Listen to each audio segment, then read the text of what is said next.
osonte tokkummaa walqixxummaa irratti hundaa'e ummanni keenya tokkummaaf jaalalaan biyya keessatti jiraannu uumuuf deemaa jirra.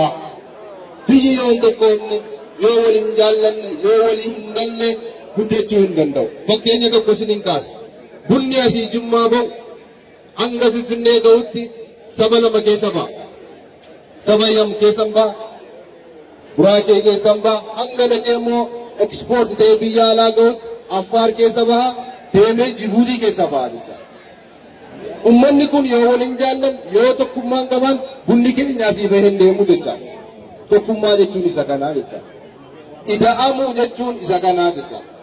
Waliigallee waliin waloo waan faayidaa keenya irratti waliigallee deemuu kan jedhudha malee ida'amuu jechuun tokko ta'uu jechuus miti jechaadha. Kanaaf waggaa lamaan har'aa keessatti jijjiirama dhufu keessatti akkamitti akka deemuu qabnu kallattiin kaa'amaa ture jechaadha. Yeroo muummee ministeera keenyaa biyya kana fudhatu biyyi keenya rakkoo akkamii keessa akka jiru asii baanee Finfinnee dhaquu miti asii baanee aanolii ollaa keessa galuu dhaqqabnee turre jechaadha. Kanarraa ka'ee nageenyi akka bu'u jijjiiramni amma dhufaa kun akka ta'e gochuu keessatti hojiin gurguddaan hawaasa asitti argamu hawaasa guutuu biyyaa keessatti argamu wajjin marii adda addaa gaggeessuun biyyi tasgabbiif amma tokko akka sochootu godhamee jira jechaadha. Kanaaf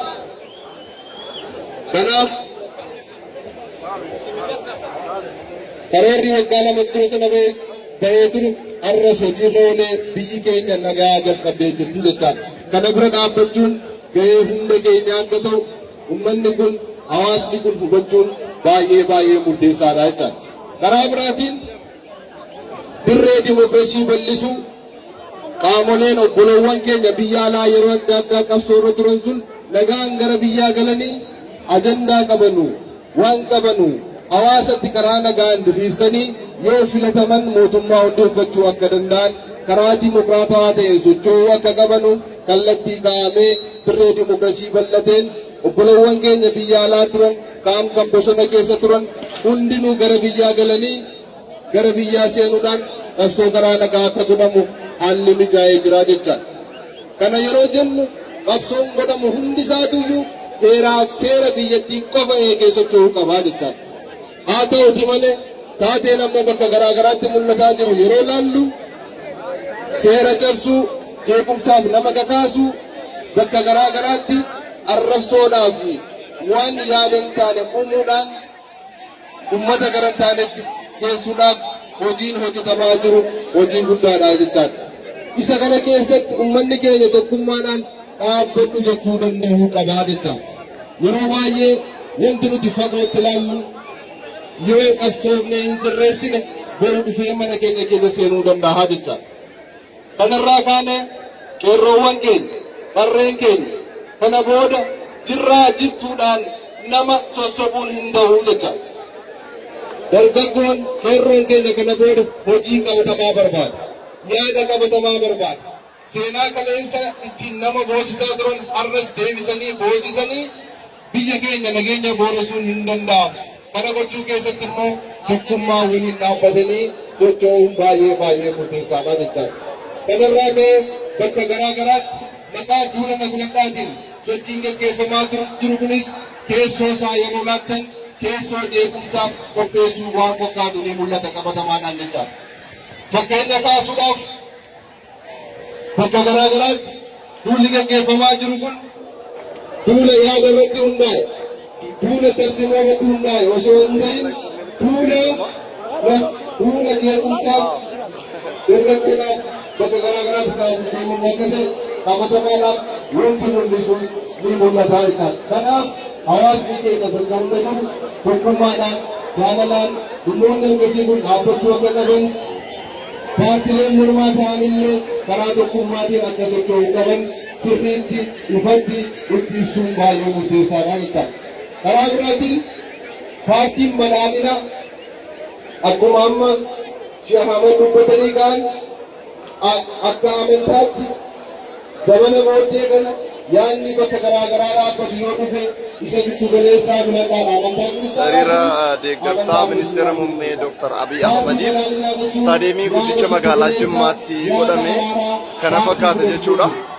Kanaaf paartii kana bira dhaabbachuun paartii kana wajjin qabsaa'uun filannoo dhufuufis illee of qopheessuun baay'ee murteessaadha. Kanaaf paartiin biyya kana ceesisuudhaaf biyya kana tokkoomsuudhaaf yeroo kamiyyuu caalaa ofii isaa gumuree hojii keessa galee jira jechuudha. Kanaaf paartiin keenya paartii akkasii malee kan amma qolinaan paartii sirna kana isaa guutuudhaaf paartii mirga sabaa toolemii mukkuudhaaf dhufe jedhamee dubbatamu sun soba guddaa soba adii ta'uu isaa hubachuun baay'ee gaariidha. Kanaaf paartiin keenya kan ittiin madaalamu tarsiimoof dambiif sagantaa keenyaa ni jecha.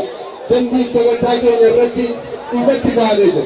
Mirgi sabaa toolemii heera biyyattii irratti kaa'ame guutummaan guutuutti akka hojiirra oolu ni qabsaa'ame. Sirni federalizimii kaleessa sobaan namoota garaagaraa duuba ka'anii bulchaa turan sun hafee naannoleen hundi ofiin nama filataniin nama jaraatiin nama naannoo sanaatiin akka inni of bulchu dhugaatti paartii qabsaa'u ta'uusaa qabatamaan kan agarsiisedha jechuudha. Walumaa galatti deeggarsa irra gaggeeffame kun tokkummaan irra asitti agarsiisne kun cimee biyya keenya gara fuulduraatti kan ceesisu ta'a. Gareewwan hawaasni akkasumas qeerroof qarreen asitti argamtan hundi keessan sagantaa bareedaa akkasii qopheessitan hundi keessan maqaa bulchiinsa magaalaa Jimmaatiin maqaa hawaasa magaalaa Jimmaatiin guddaa galatoomaa ulfaadhaa uummanni Jimmaa takkaa nama yeellaa isuu takkaa yeroo hunda yeroo rakkinaa yeroo kamiyyuu tokkummaadhaan garoon bira dhaabbatudha. Arrabsoon gandummaa jedhamee kan asii achitti qorolfamu Jimmaan kan bakka hin buune Jimmi tokkummaa Jimmi gandummaa kan hin beekne ta'uusaa qabatamaadhaan har'a agarsiisanii jirtu. Tokkummaan kun cimee jiruu qaba. Misoomni magaalaa keenyaas misoomni biyyaas ni hojjetama. Biyyi keenyas ni jijjiiramti. Galatoomaa uffadha. Kantiibaa magaalaa keenyaa Obbo Kiyyuu Muhammad guddaa galateeffannaa. Ililleedhaan amareedhaan nu simataa bakka keessa isaanii.